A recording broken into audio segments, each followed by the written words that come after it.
Hello my dear viewers, I'm Viswanath. మన సాహిత్యం చలసాని ప్రసాద్ విప్లవ సాహిత్య ఉద్యమాలకు సంబంధించి ఆయన పేరు తెలియని వారు ఉండరు. తెలుగు సాహిత్యములో ఒక విప్లవాత్మకమైన మార్పులు తెచ్చినటువంటి అన్ని ప్రక్రియలకు సంబంధించి విశ్లేషణాత్మకమైనటువంటి ప్రక్రియలు నడిపినటువంటి వాడు చలసాని ప్రసాద్. జయంతి ఈ రోజు. స్వస్థలం కృష్ణా జిల్లాలోని బట్ల పెనుమర్రు.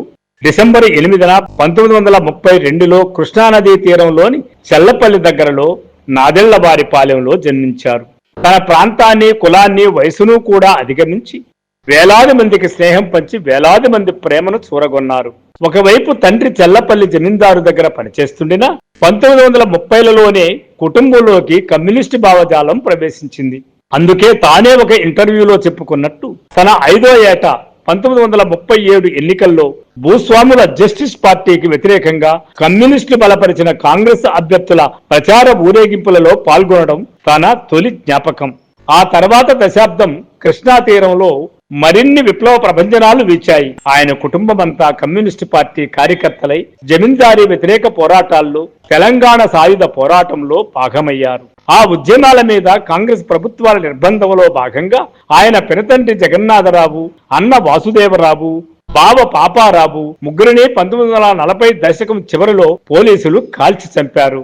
అంటే ఆయన సరిగ్గా యవ్వన దశలో ప్రవేశిస్తున్న సమయానికే ఆయన ఏ మార్గంలో నడవలసి ఉన్నదో నిశ్చయమైపోయింది.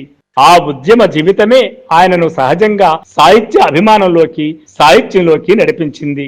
1955 ఎన్నికల ప్రచారంలో శ్రీశ్రీని వెన్నంటి ఉన్న సహచరుడిగా ఆయన శ్రీశ్రీకి అత్యంత సన్నిహితుడయ్యాడు. శ్రీశ్రీ స్వయంగా నా ఏకైక కైక అని సంబోధిస్తూ ప్రసాద్కు ఉత్తరాలు రాసేవారంటే వాళ్ళిద్దరి అవినాభావ సంబంధము అర్థమవుతుంది.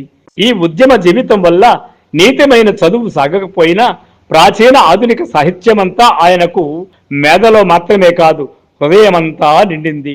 ఎప్పుడు పిలిస్తే అప్పుడు నోటి మీద పలికే ధారణాశక్తి వచ్చింది. ఆయన సొంత గ్రంథాలయం బహుశా తెలుగు సమాజంలో వ్యక్తిగత గ్రంథాలయాలలో అతిపెద్ద వాటిలో ఒకటి కావచ్చు.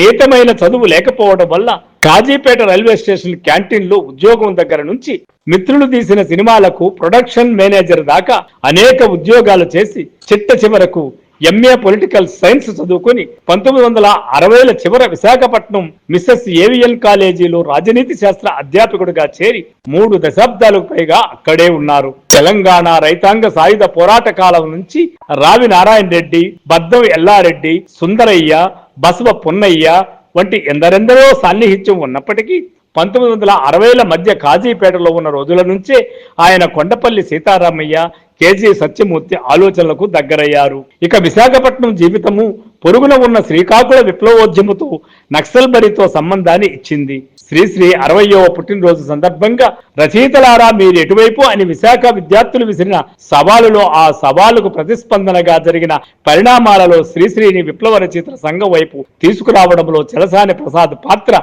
ఇంకా పూర్తిగా చరిత్రకు ఎక్కవలసే ఉంది. విరసం స్థాపనలో ఆయనది కీలకమైన పాత్ర. అత్యవసర పరిస్థితి కాలంలో ఆయన జైలుకు వెళ్లారు. నమ్మిన విప్లవ సిద్ధాంతానికి కట్టుబడిన ఆయన పలుమార్లు జైలుకు వెళ్లాడు.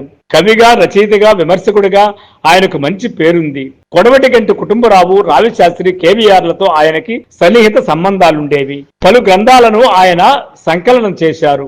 శ్రీశ్రీ సాహిత్యంపై ఆయనకు ఎనలేని పట్టు ఉంది. సాంస్కృతిక సాహిత్య ఉద్యమాల్లో ఆయన ముఖ్యమైన భూమిక పోషించారు. చలసాని ప్రసాద్కు 2 కూతుళ్లు ఉన్నారు. విప్లవ సాహిత్య ఉద్యమంలో ఆయన చివరి శ్వాస వరకు పాల్గొంటూ వచ్చారు. కమ్యూనిస్టు కుటుంబంలో జన్మించిన ఆయన చివరి వరకు కమ్యూనిస్టుగానే కొనసాగారు. కమ్యూనిస్టు ఉద్యమంలో కీలక పాత్ర వహించిన చలసాని ప్రసాద్ నమ్మిన సిద్ధాంతాల కోసం చాలా మందితో విభేదించాడు. కొంతకాలంగా ఆయన అనారోగ్యంతో ఉన్నాడు. ఎమర్జెన్సీ కాలంలో చలసాని ప్రసాద్ జైలు శిక్ష అనుభవించాడు. సాహితీ విమర్శకుడిగా ఎందరికో స్ఫూర్తినిచ్చాడు. విప్లవ రచయితల సంఘం స్థాపనలో శ్రీశ్రీతో కలిసి పనిచేశారు. ప్రజా ఉద్యమాల అణచివేతలపై జీవితకాలం పోరాడారు. ఎన్నోసార్లు జైలు జీవితం గడిపారు. శ్రీశ్రీ రంగనాయకమ్మలకు చలసాని అత్యంత సన్నిహితులు. ఆయన విశాఖపట్నం ఏవిఎన్ కళాశాల నుంచి రాజనీతి శాస్త్ర అధ్యాపకునిగా పదవి విరమణ చేశాడు. హెచ్బి కాలనీ విశాఖపట్నంలోనే ఆయన గృహంలో అనేక వేల పుస్తకాలు ఉన్నాయి. అందులో ఎక్కడా లభించిన అరుదైన పుస్తకాలు ఉన్నాయి.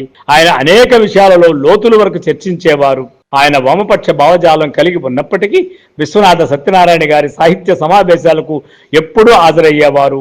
ఆయనకు రచనలంటే ఆసక్తి ఎక్కువ. సాహిత్య రంగంలో ఆయన కృషి 2 పాయలుగా సాగింది. సాహిత్య ఉద్యమాలను నిర్మించడంలో గత అర్ధ శతాబ్దంలో ఆయన కీలక పాత్ర పోషించారు.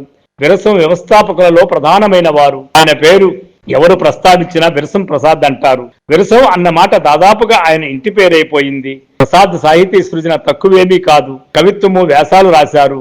అవసరమైనప్పుడల్లా సామాజిక రాజకీయ అంశాల మీద రాశారు. అయితే ఉద్యమ జీవులందరికీ ఇలాగే తన సృజనాత్మక శక్తిని ప్రోధి చేసుకుని పదిలపరుచుకుని ఆ రంగంలో కీర్తి సంపాదించాలన్న దుగ్ధ ఆయనకేనాడూ లేదు. 1970లో విరసం ఏర్పడినప్పటి నుంచి ఇప్పటిదాకా కార్యవర్గ సభ్యులుగా ఉన్నారు. 1985 నుంచి 88 వరకు 3 ఏళ్ల పాటు విరసానికి కార్యదర్శి. 1998 నుంచి 2002 వరకు అధ్యక్షులు.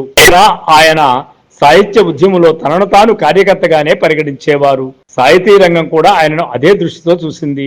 9వ తరగతి విద్యార్థిగా ఉన్నప్పుడు 1947 నవయుగ సంచికలో ఓ విద్యార్థి సోదరుడా, సమ్మెయే మన ఆఖరి ఆయుధమోయి అన్న పాటతో మొదలుపెట్టి కవిత్వము, సాహిత్య విమర్శ, ముందు మాటలు, సాహిత్య రాజకీయ అంశాల మీద వ్యాసాలు దండిగానే రాశారు. చాలా కాలం పాటు 1-2 అనువాదాలు తప్ప స్వతంత్ర రచనలుగా ప్రచురించడం మీద ఆయన దృష్టి ఎన్నడూ లేదు. 2008లో సాహిత్య వ్యాసాలు, 2010లో చలసాని ప్రసాద్ రచనలు వెలువడ్డాయి. ఆయన జూలై 25, 2015 విశాఖపట్నంలోని తన నివాసంలోనే గుండెపోటుతో తుది శ్వాస విడిచారు. బహుశా అభ్యుదయ రాజకీయాలు, విప్లవ సాహిత్య ఉద్యమాలు ఉన్నంత కాలం చలసాని పేరు సాహిత్యంలోనూ అటు ఉద్యమాల్లోనూ చిరస్థాయిగా ఉంటుంది. ఆయన జయంతి సందర్భంగా ఆయనకి నివాళి. సో ఫ్రెండ్స్, మన సాహిత్యం యూట్యూబ్ ఛానల్ని మీకు నచ్చినట్లయితే సబ్స్క్రైబ్ చేయండి, లైక్ చేయండి, షేర్ చేయండి. Thank you. I am Vishwanath.